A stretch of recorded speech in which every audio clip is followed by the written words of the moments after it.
brand new bike, plus energy drink, plus awesome twisty roads.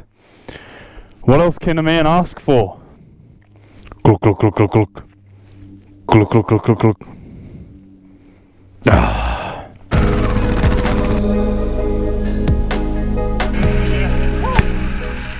Wow. What a beautifully perfect day to be out here with my brand new bike. So this is very exciting.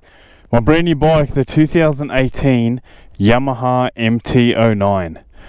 3-cylinder 850cc inline engine that produces 104 horsepower at the rear wheel. Now what's not to like about that? It's a really torquey machine. 88 newton meters of torque at 8,500 RPM. It's so damn brand new that I haven't even removed the plastic off the screen yet. Probably should. Anyway, so I've been jumping between the Kawasaki Z900 and this bike, and basically in this video I want to explain why I ended up choosing this bike and why it was quite an easy decision for me in the end, although I did take about 2 weeks to consider it. Although the Kawasaki Z900 packs more power and more punch, there's just so many things that you need to know about this bike which really influenced my decision on it. The first thing is the looks. I mean, come on, look at it. It just looks amazing. I know that's a subjective thing. Some people may find the Kawasaki Z900 to be a better looking bike. But anyway, let's turn this on. Have a look at the headlights. So one thing I really like about the headlights here is obviously LED headlights, but not only have you got the two main LED bulbs that remain on all the time, you've got the additional high beams on the side, and it just looks amazing. And then under that you've got the little LED strips, which just makes this bike look nice and classy. And plus I think it looks amazing in black. Please ignore the dirt and dust on it. That's sadly because it's been raining a lot.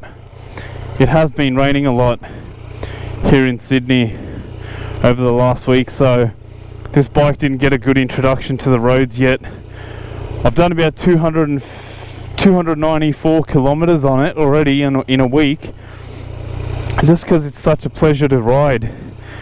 Anyway, let's jump on and I'll explain why I chose this bike over the Kawasaki Z900, and you may really heavily want to consider this one for yourself. So another reason is the stock exhaust straight off sounds pretty decent compared to the Z900.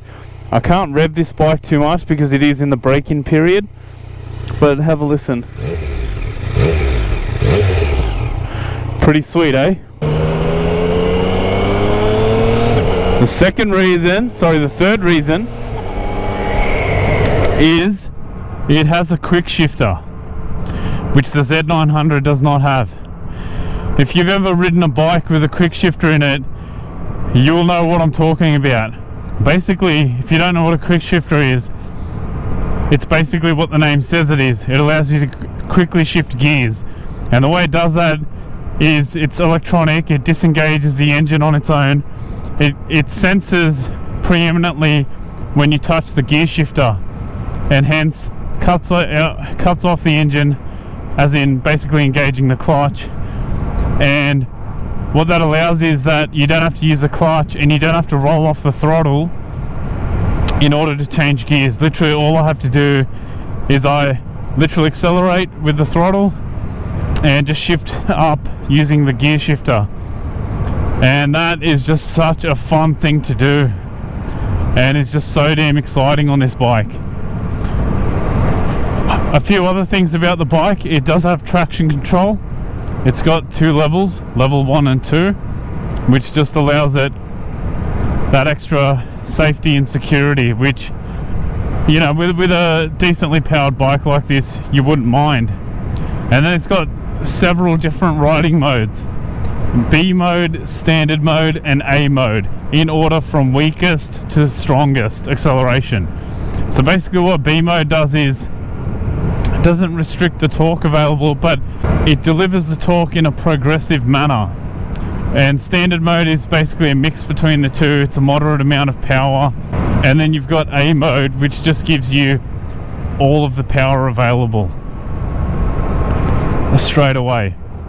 So I'm obviously not going to be chucking this thing in A mode at the moment because it is in the break-in period, and I mean, you got to treat your motorcycle right in the break-in period so nothing goes wrong later. The fifth reason would have to be that this bike is just such a pleasure to ride. I really regret that I didn't purchase the SP version of this bike, which has the improved suspension, and I test rode the SP version, which was just amazing. And then when I jumped on this bike, I really noticed the suspension difference between the two bikes. So right now I'm kind of like, as I'm riding through here, and I'm feeling the suspension's a bit stiff, although you can adjust it, but it's just so much better on the SP version. You can just jump off and adjust the rebound and all that as you go, just with the twist of a knob. Just a bit up ahead, I'll jump off the bike, I'll give you a proper look around it, a proper walk around.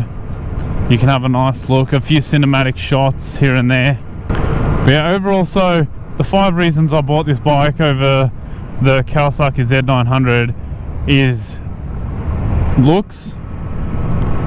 I subjectively think this bike looks much better than the Z900, although I do really like the Z900 color scheme. But one thing I don't like about the Z900 when it comes to looks is that ugly freaking dashboard. So the instrument cluster is just this fat round looking thing that doesn't look good at all. And then the second reason is the stock exhaust sound of this bike, which, you know, a lot of people will be like, oh, but you could just change the Z900's exhaust up. Yeah, you can, but personally I'm not even going to bother changing the exhaust. I don't mind what it sounds like. It could be a bit louder, but the exhaust note is quite pleasing. And the third reason is that it has a quick shifter, which is just so exciting. The fourth reason is it has all those electronics, traction control, and all the several modes. And then the fifth reason, I just find this bike way more pleasurable to ride than the Z900. Oh man, quick shifter, so fun.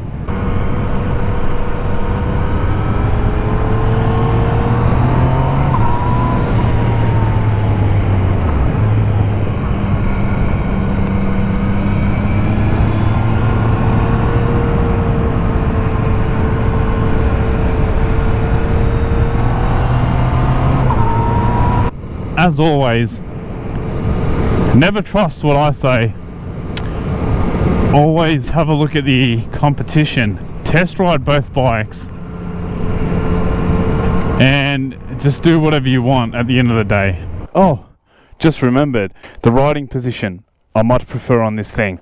I just remembered that. It's much more upright. You are seated higher on the bike. The handlebars are quite high. Although they've still kept the foot position quite sporty, they've really tamed the seating position. You kind of feel like you're sitting on a dirt bike or a KLR 650 or something like that. Whereas on the Z900, I felt as though I was like sitting in the bike because the rest of the bike's so high and the seat was so low. Personally, I just didn't feel comfortable on the Z900, whereas on this one I felt much more comfortable. And yeah, overall, just I wanted a change. I've always been a Kawasaki fanboy, and I thought I would give something new a chance. And Yamaha is a great brand, and you know, I've heard great things about it. You look at this, you've got adjustable levers on it. You know what, I can't be fucked with the cinematic shots. Time to drink some V.